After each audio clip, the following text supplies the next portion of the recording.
Code Red broadcast is essentially an automatic dialer system that Athens County uses to dial a predetermined geographical location on all the phones registered in that area. We put out a description of the suspect and what he was wanted for, etc. And it dialed about 2,000 phones in the geographical area this morning. Very handy for us as a response mechanism to have that kind of ability, and I thank the 911 Emergency Communications office for putting that out for us. But it did generate a lot of follow-up phone calls.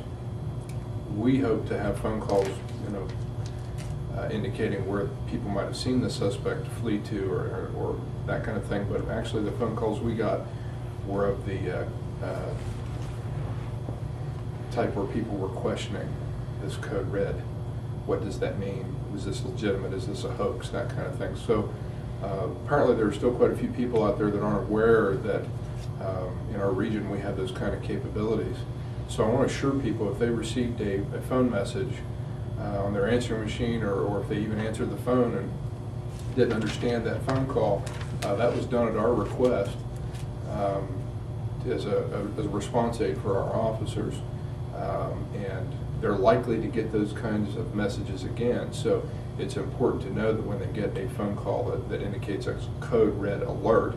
Code Red is the company that our emergency management agency uses, or our emergency communications system uses.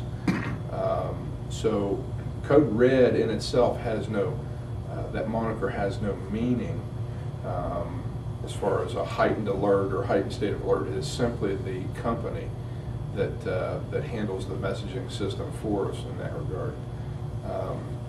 People may actually get those kinds of messages during, during the evening or early hours of the morning when we have a similar instance, an armed robbery or a shooting or something like that. Hopefully we will not have that kind of situation, but should we may contemplate using it. So I'd like to remind people in our community that that ability is out there, and if they do receive that,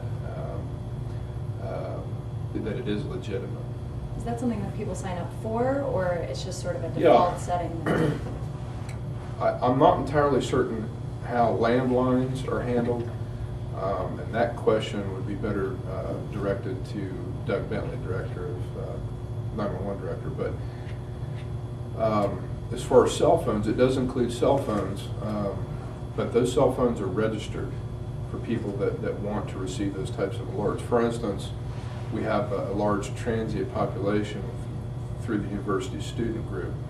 A lot of students from out of state, from within state and other communities like Cleveland, Cincinnati, Columbus, that kind of thing. And if they want to receive those alerts, they simply have to register their cell phone. If they don't, they won't receive them because those cell phones won't be, they'll be registered in the Cleveland area. So they won't be captured in that geographic location. But if they do register with their address and cell phone while they're residents here, they will be included in that geographic location if the geographic location catches them. For instance, the location we used this morning was within a half-mile radius of the crime scene. So then that captured approximately 2,000 phone calls, according to Doug Bentley.